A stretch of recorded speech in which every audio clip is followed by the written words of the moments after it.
Good morning dears. For today we have the continuation of the previous class of botany that we have deal about what are the events occur during sexual reproduction, right? So we have discussed in brief that what are the events in pre-fertilization. Okay. So the pre-fertilization is the phase in which the events of sexual reproduction prior to the gametic fusion. So in pre-fertilization there are two stages. Did you remember that? Yes, there are two stages, that is gametogenesis and gamete transfer. So in gametogenesis we have the the formation of male and female gametes. Okay. Then we move on to the next topic, that is sexuality in organism. What is the sexuality in organisms?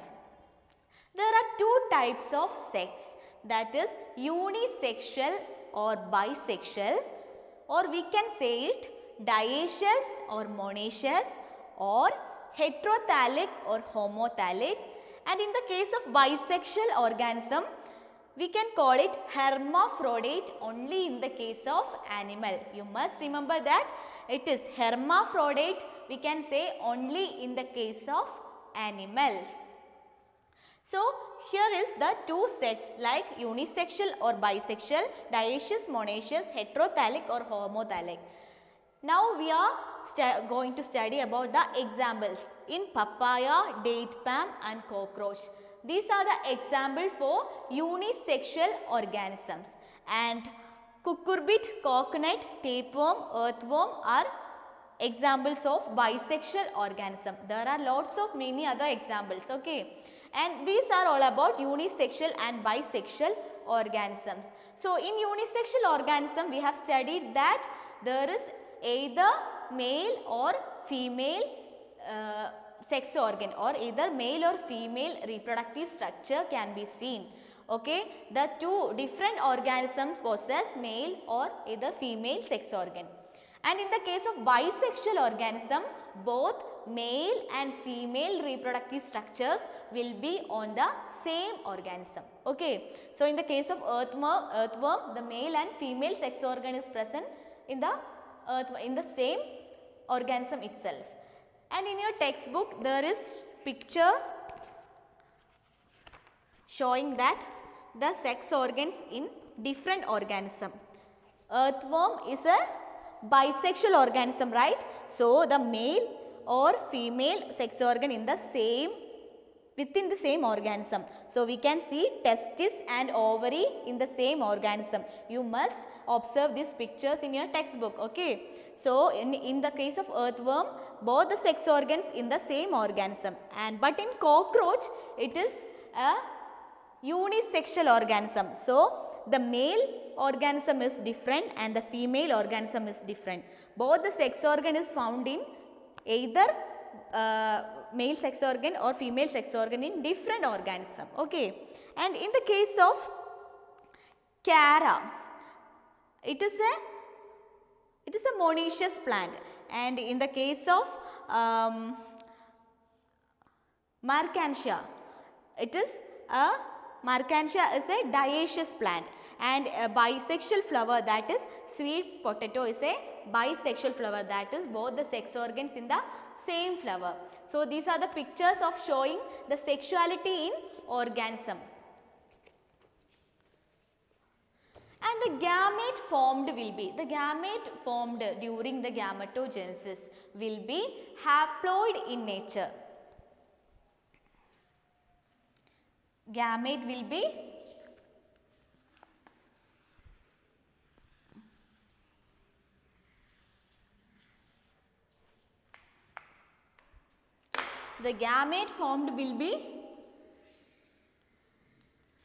haploid in nature. What do you mean by this haploid?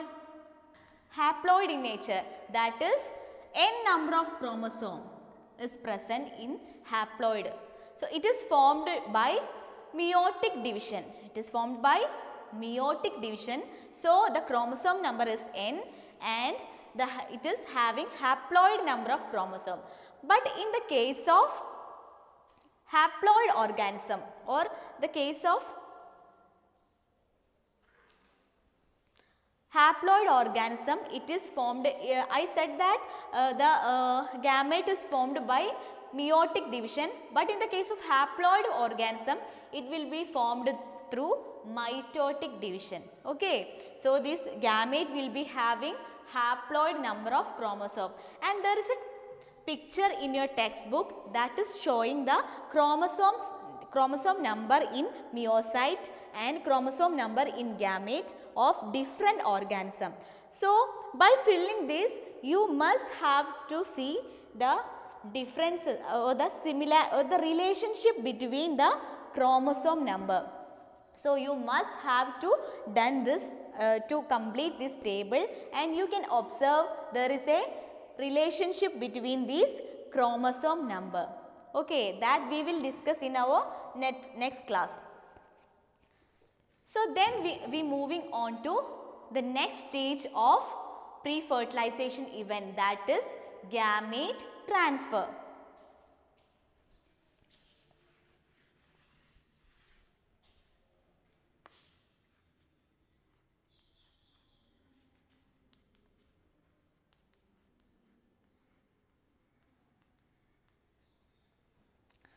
The term have its meaning, right?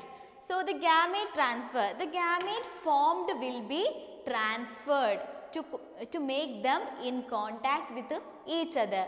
So, in the case of a fertilization, the gametic fusion occurs, right? The male and female gamete fusion occurs. So, there requires the transfer or the meeting of two gametes, right? So, it will be possible through this gamete transfer. The movement of one gamete brought into contact with the other gamete, that is the male and female gamete brought into contact. In some cases, there requires a medium for coming in contact with each other. So, in the case of seed plants,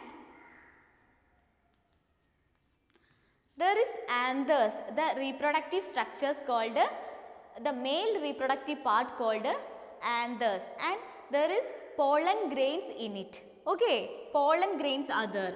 These pollen grains carry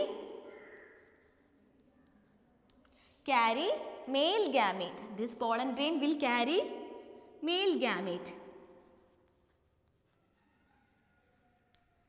and it is a male reproductive structure, and pollen grain will carry male gamete, and egg or ovum is present in the ovule of the seed. So, in seed plants there is pollen grain in the anthers of the flower. So, it will carry the male gamete, and the ovule of the flower will contain egg or ovum. This will come in close contact and it will produce zygote. Okay. It is taking place only after fertilization. So, we will discuss it in later. Okay. I am just saying the gamete transfer only. So, seed plants will be having pollen grain, it carries male gamete, and ovule will be carrying egg or ovum. So, this must be come in contact, right? Then only the fusion occurs. So, how this come in contact? In the case of unisexual flowers, the male and female flower will be different in different plants, right? In the case of unisexual plants, the male and female flower seen in different plants. So, the transportation, the movement of pollen grains from one plant to another may become some difficulties. So, in the case of a bisexual flower, that is the male and female flower will be seen on a same plant, right? So, the pollen grains easily fall into the stigma of the flower. So, the fertilization or the transfer of gamete is much more easier in bisexual flower, but it is a little different for unisexual flowers. So, there is a term or the process of transfer of pollen grains from anther to the stigma of the flower is called as pollination. Pollination.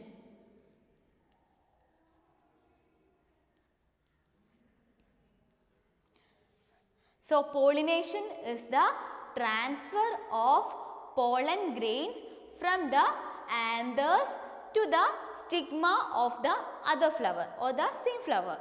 This is called as pollination. Okay. So, pollination may be in in unisexual flower, pollination will be a little difficult, but it will be carried by wind, water, etc. So, the pollination occurs by the transfer of pollen grains from anthers to the stigma for fertilization. Then by reaching the pollen grains on the stigma of the flower, it will start grow. The pollen grains will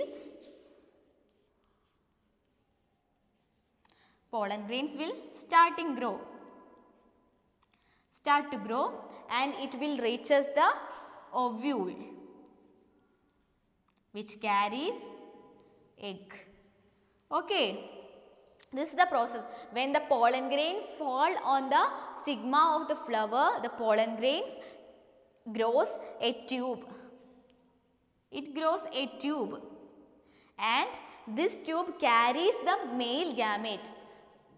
Please listen carefully that when the pollen grains fall on the stigma, it will germinate or it will grows a pollen tube and it carries the male gamete in it and it reaches to the ovule. Ovule carries what? Ovum or egg. So, there occurs the fertilization. Okay, these are the pre-fertilization events. Okay. So, in the case of unisexual flower, that is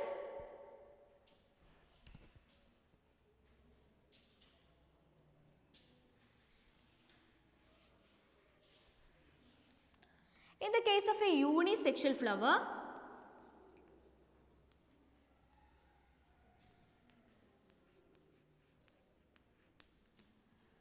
there are two types, staminate flower and pistillate flower or pistillate. Staminate flower carries the male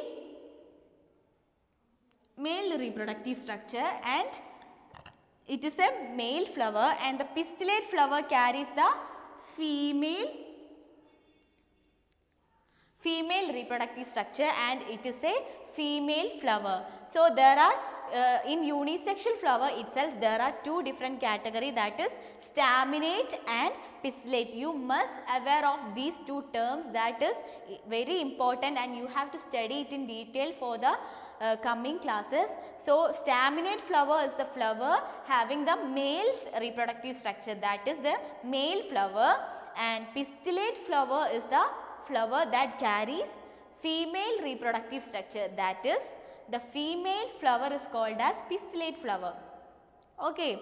These are about the unisexual flower, and in gamete transfer we have studied in detail that the transfer of gamete, male gamete to the female or the transfer of gamete when they brought to contact with each other for it is a pre-stage for the next stage, that is the fertilization. So, it occurs in pre-fertilization period.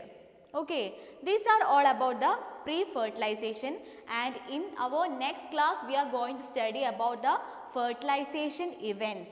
Okay.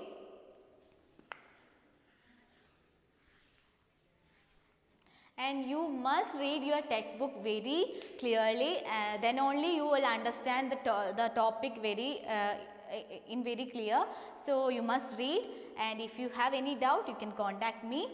So, these are all about today. So, the next topic we will discuss in our next class. Thank you.